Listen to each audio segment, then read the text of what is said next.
สภาพการพัฒนาเศรษฐกิจติดพันกับการพัฒนาวัฒนธรรมสังคมสิ่งแวดล้อมอยู่เมืองบาเจียงเจริญสุขสหายอำนวยเฮืองวงศากรรมการพรรคแขวงเลขาคณะบริหารงานพรรคเมืองบาเจียงเจริญสุขให้สัมภาษณ์ว่าการพัฒนาวัฒนธรรมสังคมสิ่งแวดล้อมในทั่วแขวงพันมาเห็นว่ามีผลสำเร็จหลายด้านซึ่งเมืองบาเจียงเจริญสุขก็เป็นเมืองหนึ่งที่ประกอบส่วนในการจัดตั้งปฏิบัติเวียกงานดังกล่าวก่อนหน้านี้เมืองบาเจียงเจริญสุขก็เป็น1 ใน 2เมืองที่ทุกข์ยากของแขวงจับปะสักต่อมาเมืองของพวกเฮาได้มีการดึงดูดเกี่ยวกับการปลูกยางพาราการปลูกไม้ไหหมากที่เป็นมุ่นเสือซึ่งติดพันโดยกงกับการพัฒนาเศรษฐกิจสังคมเฮ็ดให้เมืองบาเจียงเจริญสุขมีการพัฒนาสามารถสร้างรายรับได้ดีและสามารถแก้ไขได้เมืองทุกข์ยากกลายเป็นเมืองพัฒนาเข้มแข็งหอบด้านในปัจจุบันคนอื่นก็ขอเรียนการนำภาครัฐ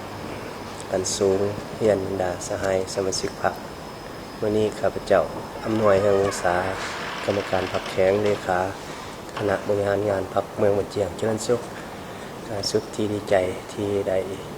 มีโอกาสในการสัมผัสอยู่ในหัวข้อการพัฒนาเศรษฐกิจ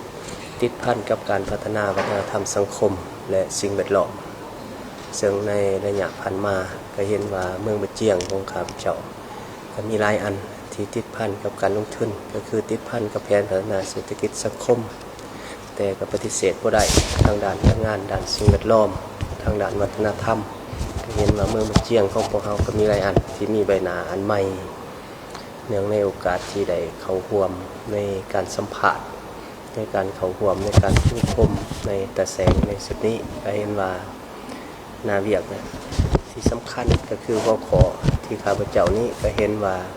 เป็นติดพันด้วยกลมในการพัฒนาเศรษฐกิจสังคมซึ่งเป็นแห้งอยู่ดันอันเฉพาะซึ่งบ่สามารถที่จะแยกกันได้ระหว่างการพัฒนาเศรษฐกิจสังคมติดพันกับวัฒนธรรมและสิ่งแวดล้อมเพราะว่าถ้าอันใดอันหนึ่งขาดไปก็จะเฮ็ดให้บางนาเวียกในการพัฒนาของตัวเฮานี้ก็บ่สามารถบรรลุได้เพราะฉะนั้นอยู่ในหัวข้อที่ข้าพเจ้าได้